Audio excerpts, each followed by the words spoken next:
মই সকলোকে অনুৰোধ কৰিম মোৰ এই ভিডিঅ' আমাৰ সংখ্যালঘুৰ প্ৰতিজন ঘৰতে যাতে এই ভিডিঅ'টো শ্বেয়াৰ হয়, প্ৰতিজন ব্যক্তিয়ে যাতে পায়।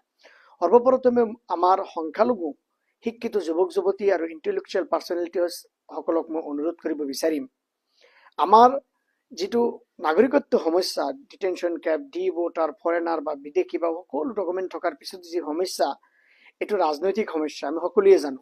আৰু এই সমস্যাৰ সমাধান আমি ৰাজনৈতিক হিচাপে কৰিব লাগিব, এইটোও আমি জানো। অৰ্থাৎ আমাৰ ভাষাৰ এষাৰ কথা আছে, কাটা দিয়ে কাটা তুলন লাগব।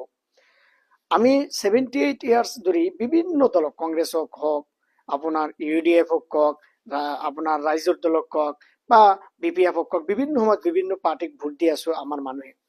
আমাৰ অঞ্চলত 30 পৰা 35 সিটস আছে, 40 সিটস আছে MLA সিটস। এইবেলি এছেম্বলি ইলেকশ্যন আহি আছে 26ত।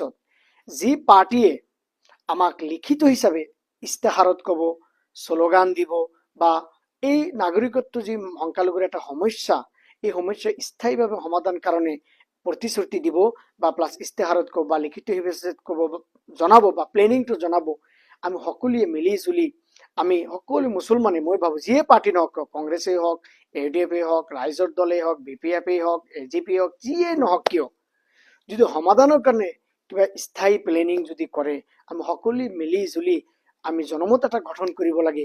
আমি সেই ব্যক্তিক এতিয়া জয়যুক্ত কৰাব লাগে আৰু এইটো সমস্যা সমাধান কৰিব লাগে। নহলে আমাৰ যি সমস্যা, নাগৰিকত্ব সমস্যা যদি সমাধান নহয়, অৰ্থনৈতিক কক, সামাজিক কক, শৈক্ষিক কক, এই ক্ষেত্ৰত আমি উন্নতি বা ডেভেলপমেণ্ট আমি ভাবিবই নোৱাৰি। আমি এইবিলাক, কাৰণ গাছৰ শিপাই যদি ঠিক নাথাকে, আমি গাছৰ পাত আৰু ডাল কেনেকৈ ঠিক কৰিম?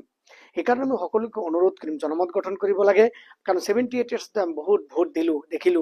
সেইকাৰণে আপোনাৰ অৰ্থাৎ शीशे की दीवार की तरह, অৰ্থাৎ বুনিয়ান মাৰসুস একলগ হৈ আপোনাৰ शीशे की पिली हुई दीवार की तरह আমি একগোট হৈ জনমত গঠন কৰিব লাগে। আৰু সেই ব্যক্তিক বা সেই পাৰ্টিক আমি ভোট দি এই সমস্যাটো আমাৰ যদি স্থায়ী প্লেনিং যদি থাকে, আমি এইটো কনক্লুজনত আহিব লাগে। কাৰণ নহ'লে ভৱিষ্যত প্ৰজন্মই আমাক কোনেও ক্ষমা নকৰে।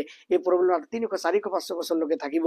আজি খাইৰুল ইছলামৰ নিচিনা মানুহ শিক্ষক থকাৰ পিছতো আৰু ইয়াৰ লগত আৰু কিমানজন বৃদ্ধ মানুহ আপোনালোকে ডিটেনশ্যন কেম্পত লৈ গ'ল, কিমান হাৰাশাস্তি। মই সকলো MLA সকলক, পাৰ্টিসকলক মই অনুৰোধ কৰিম, এইটো মোৰ একটা বিনম্ৰ অনুৰোধ থাকিল। ইণ্টেলেকচুৱেল মুছলিম কমিউনিটি সকলক মোৰ এটা বিনম্ৰ অনুৰোধ থাকিল। মই এজন শিক্ষিত যুৱক, মই সেই কমিউনিটিৰ পৰা বিলং কৰোঁ, ষ্টেটৰ পৰা বিলং কৰোঁ, কাউণ্ট্ৰিৰ পৰা বিলং কৰোঁ। মই সকলোকে অনুৰোধ কৰিম, আপোনালোকে বস্তুটো এবাৰ থিংকিং জনাব আপোনালোকৰ ৰায়।